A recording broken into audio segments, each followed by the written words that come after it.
Bismillahirrahmanirrahim. Assalamualaikum warahmatullahi wabarakatuh. Perkenalkan, nama saya Puji Hartati. Saya dari Prodi PAUD kelas 2C. Saya dari kelompok 5. Pertama, saya akan menyampaikan materi dari kelompok 5, yaitu sejarah Nabi Muhammad.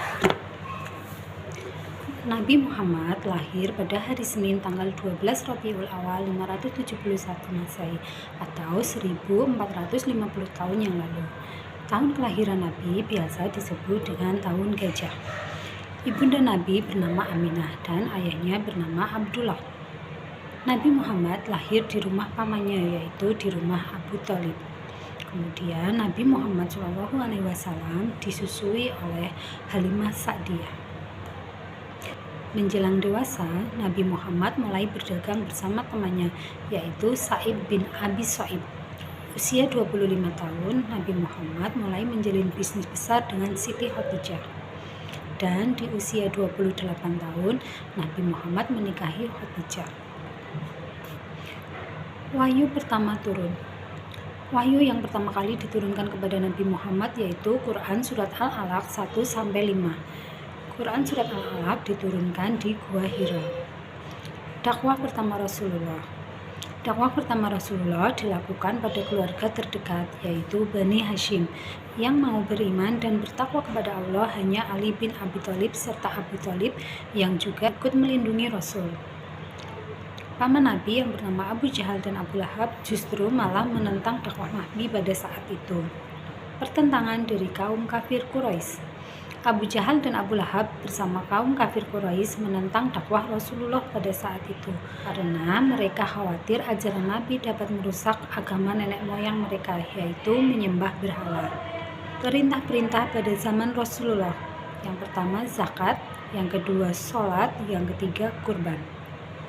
Mukjizat Nabi Muhammad SAW diantaranya yaitu ASI yang melimpah, dada Nabi Muhammad yang dibelah, membelah bulan, jari tangan mengalirkan air, mengenyangkan orang banyak hanya dengan segelas susu, sedikit makanan untuk mengenyangkan orang banyak, doa diturunkan hujan, hidupnya kerikil, mengobati sakit mata, peristiwa Isra Mi'raj, dan Al-Quran. Akhir masa kerasulan. Setelah tiba dan diterima di Madinah, Nabi diangkat menjadi pemimpin kota itu.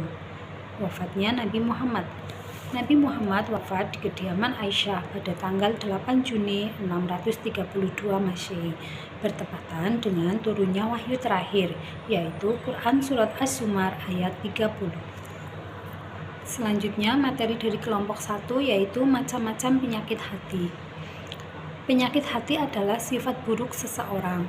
Macam-macam penyakit hati diantaranya yaitu ada hasad, cinta dunia, sombong, ria, marah, kikir, buruk sangka, dan bohong.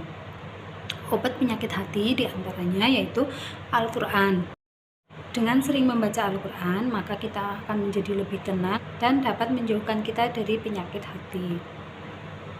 Yang kedua yaitu zikir. Zikir dapat melunakkan hati kita. Dan yang ketiga adalah banyak berdoa. Banyak berdoa dan mendekatkan diri kepada Allah akan menjauhkan kita dari penyakit hati. Hati yang bersih dan sehat merupakan indikator orang yang berakhlak dan beriman. Selanjutnya, materi dari kelompok 2 yaitu Hablum Minallah dan Hablum Minannas. Hablum Minallah yaitu hubungan manusia dengan Allah, dan Hablum Minannas yaitu hubungan manusia dengan manusia. Penerapan Hablum Minallah yaitu menjalankan segala perintah Allah dan menjauhi segala larangannya. Sedangkan penerapan Hablum Minannas yaitu berbuat baik kepada sesama manusia, tolong-menolong, saling membantu, saling menghargai. Poin 3 hubungan baik dengan manusia, adab kesopanan, adil, memenuhi dan menjalankan hak dan kewajiban, komunikasi yang baik. Selanjutnya dari kelompok 3 yaitu cinta akhlak dan amal soleh. Makna cinta atau kasih sayang. Cinta adalah ibadah yang terpenting karena cinta adalah pokok ibadah. Contohnya adalah dengan kita mencintai Allah, kita mencintai Rasul, kita mencintai keluarga dan menyayangi keluarga. Makna akhlak adalah perangai, atau perilaku. Akhlak bertujuan untuk menjadikan manusia sebagai makhluk yang lebih tinggi dan sempurna dibandingkan dengan makhluk yang lain. Sedangkan amal soleh yaitu perbuatan-perbuatan yang baik atau ibadah sesuai dengan ajaran agamanya. Faktor-faktor yang dapat memperkuat akhlak diantaranya adalah mantapnya keimanan seseorang, pengetahuan agama yang cukup dan benar, lingkungan pergaulan yang baik. Faktor yang memperlemah akhlak yaitu diantaranya lingkungan yang buruk, minimnya pengetahuan agama, dan overthinking. Akhlak dibagi menjadi dua, yaitu akhlak mahmudah atau akhlak yang baik dan akhlak mazmumah, yaitu akhlak yang buruk. Kesimpulan cinta akhlak dan amal soleh. Iman bukan sebuah keyakinan yang nol, tetapi suatu keyakinan yang disertai oleh cinta. Proses terbentuknya akhlak meliputi reinforcement atau penguatan yang diberikan terhadap perilaku manusia dan adanya peran hereditas, fitrah manusia dan lingkungan dalam terbentuknya akhlak. Secara istilah, amal soleh berarti perbuatan sungguh-sungguh dalam menjalankan ibadah sesuai dengan ajaran agamanya. Selanjutnya materi yang keempat yaitu konsep pendidikan Islam. Pendidikan bertujuan untuk mengembangkan potensi peserta didik agar menjadi manusia yang beriman dan bertakwa kepada Allah Subhanahu wa Ta'ala. Guru dalam pendidikan Islam yaitu pendidik yang memberikan pelajaran kepada murid. Kedudukan guru dalam Islam, guru selalu mendapatkan tempat yang lebih mulia karena guru selalu memberikan tugas guru. Tugas guru di samping mengajarkan materi-materi di kelas, beliau juga harus memberikan contoh yang baik kepada muridnya. Metode-metode pendidikan Islam diantaranya adalah metode hiwar, percakapan, metode kisah Qur'ani dan Nabawi, metode amsal, perumpamaan, metode pembiasaan, metode ibrah dan mausyah, metode tarhib dan tarhim. Selanjutnya materi dari kelompok 6 yaitu keluarga sakinah, mawadah, dan warohmah. Keluarga sakinah, mawadah, warohmah yaitu suatu kesatuan hubungan antara laki-laki dan perempuan melalui akad atau pernikahan menurut ajaran Islam disebut dengan sebuah keluarga. Sebagai pasangan suami istri, pasti banyak yang mendambakan menjadi keluarga yang sakinah, mawadah, warohmah. Sakinah yaitu tenang, mawadah yaitu cinta kasih, dan warohmah yaitu karunia atau rezeki. Dalam mewujudkan keluarga sakinah, mawadah, warohmah dibutuhkan usaha keras dan dukungan dari semua pihak keluarga. Upaya-upaya untuk membentuk keluarga sakinah, mawadah, warohmah yaitu menjaga hubungan komunikasi, menjaga penampilan, memenuhi kebutuhan biologis, mengatur ekonomi keluarga. Hak dan kewajiban suami istri.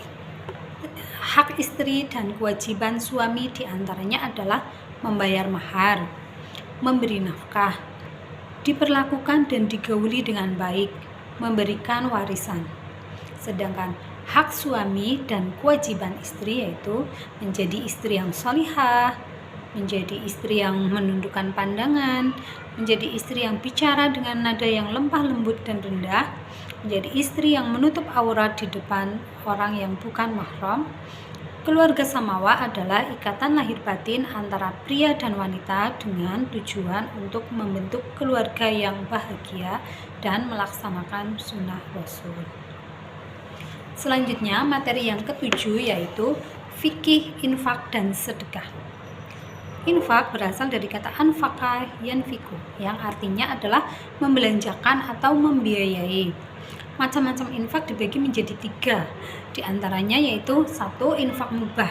Infak mubah yaitu mengeluarkan harta untuk hal-hal yang mubah. Contohnya adalah berdagang atau usaha. Berdagang atau usaha disebut dengan infak mubah karena berdagang atau usaha itu adalah mengeluarkan harta atau modal untuk mendapatkan keuntungan kembali untuk diri kita sendiri dan keluarga. Jadi, berdagang atau usaha itu bukan untuk dimanfaatkan oleh orang banyak, tetapi untuk kembali ke diri kita sendiri. Yang kedua, yaitu infak wajib, mengeluarkan harta yang wajib. Contohnya, membayar mahar, menafkahi istri dan keluarga, membayar nazar atau janji. Yang ketiga, infak haram, yaitu mengeluarkan harta untuk perkara yang haram. Contohnya adalah infaknya orang-orang kafir yang menghalangi syariat Islam. Syarat dan rukun infak yaitu memiliki harta yang untuk diinfakkan, merdeka, merupakan orang yang sudah balik, tidak ada paksaan dalam mengeluarkan hartanya. Orang yang boleh menerima infak yaitu setiap orang yang ada di dunia kecuali janin. Demikian presentasi dari saya. Wassalamualaikum warahmatullahi wabarakatuh.